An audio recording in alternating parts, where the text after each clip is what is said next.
Assalamualaikum warahmatullahi wabarakatuh. Perkenalkan kami dari kelompok 3 dari kelas 2B Prodi Gizi akan mempresentasikan hasil diskusi kami mengenai pengaruh umur terhadap status gizi. Saya Nadia Rahmawati. Saya Anissa Mahdari Lutfia. Saya Adina Salsabila. Saya Yasminina Husna. Saya Maulida Fazma. Selamat menyaksikan. Apa itu stunting? Stunting adalah masalah kurang gizi kronis yang disebabkan oleh asupan gizi yang kurang dalam waktu yang cukup lama akibat pemberian makanan yang tidak sesuai dengan kebutuhan gizi. Stunting dapat dimulai terjadi nampak saat anak berusia 2 tahun. Dikutip dari Kementerian Kesehatan Republik Indonesia tahun 2016. Bagaimana dengan datanya? Hasil riset kesehatan dasar tahun 2013, prevalensi stunting di Indonesia mencapai 37,2%. Berdasarkan pemantauan gizi tahun 2016 mencapai 27,5%. Sedangkan WHO memberikan batasan untuk stunting adalah kurang dari 20%. Hal ini menunjukkan bahwa pertumbuhan yang tidak maksimal dialami oleh sekitar 8,9 juta anak di Indonesia atau 1 dari 3 anak mengalami stunting. Selain itu, lebih dari 1 atau 3 anak berusia di bawah 5 tahun di Indonesia tinggi badannya di bawah rata-rata. Ini dikutip dari Kementerian Desa, Pembangunan Daerah Tertinggal, dan Transmigrasi pada tahun 2017. Lalu, kira-kira apa saja penyebab stunting? Yang pertama ada kejadian malnutrisi pada ibu, kejadian PPLR, asuhan gizi, pengetahuan gizi ibu, pendidikan dan pekerjaan ayah, dan pendapatan keluarga. Penyebab stunting yang lain ada kelengkapan pemberian ASI eksklusif pada bayi, umur penyapihan, pemberian makanan tambahan, pemberian makanan pendamping ASI, dan juga pemberian vitamin A. Selain itu, ada juga faktor-faktor sosial budaya, jumlah anggota keluarga, riwayat infeksi, kejadian PPLR, kekurangan gizi yang kronis atau berulang, dan yang terakhir ada imunisasi balita. Lalu, apa saja sih yang dapat terjadi bila stunting terjadi pada anak-anak? Yang pertama, apabila masalah kekurangan gizi ini terjadi pada masa golden period, maka akan menyebabkan sel otak anak tidak tumbuh secara sempurna, sehingga tumbuh kembang pada masa emas ini tidak akan optimal. Yang kedua, jika gizi buruk terjadi pada golden period, dapat berakibat buruk seperti terhambatnya pertumbuhan yang irreversible pada saat mereka sudah dewasa. Sebagai contoh, munculnya gangguan kognitif yang dapat mengurangi efektivitas di sekolah dan pada saat mereka bekerja.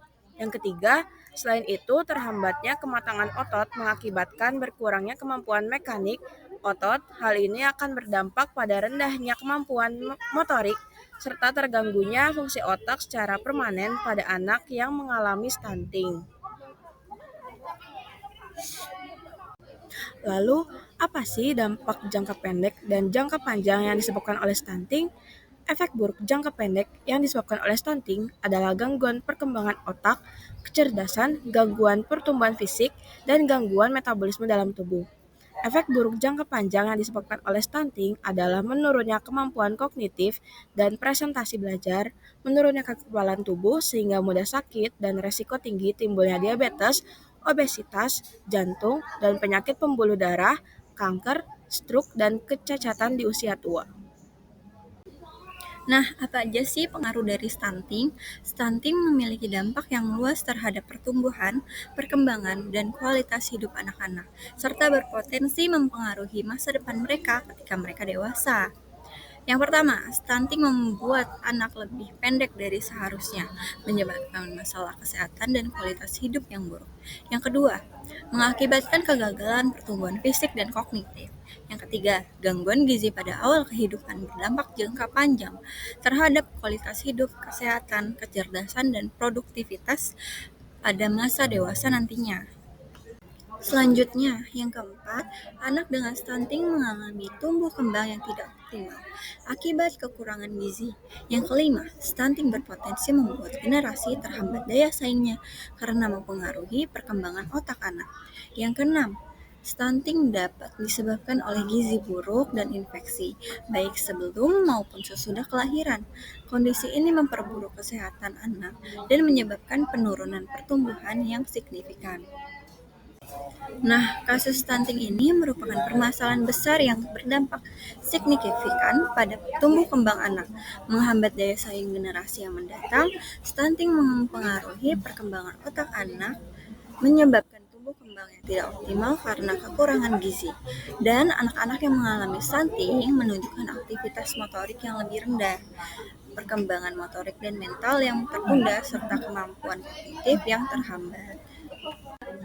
Nah, selanjutnya, prevalensi stunting anak usia 12 hingga 59 bulan lebih banyak terjadi dibandingkan anak usia 0 sampai 11 bulan. Bahwa yang stunting terbanyak usia kurang dari 24 sampai 60 bulan sebanyak 83%. Usia 12 hingga 23 bulan sebanyak 14,6%. Dan yang paling sedikit adalah usia kurang dari 12 bulan, yakni 2,4%. Usia merupakan faktor internal yang menentukan bahwa pada usia di bawah 6 bulan, kebanyakan bayi masih dalam keadaan status yang baik. Sedangkan golongan umur setelah 6 bulan, jumlah balita yang berstatus gizi baik tampak jelas menurun sampai 50%.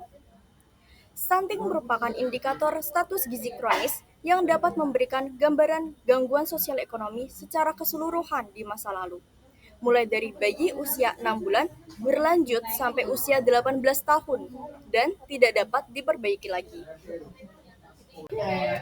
Sekian dari kelompok 3. Semoga bisa mendapatkan pengetahuan dan informasi dari presentasi ini. Terima kasih.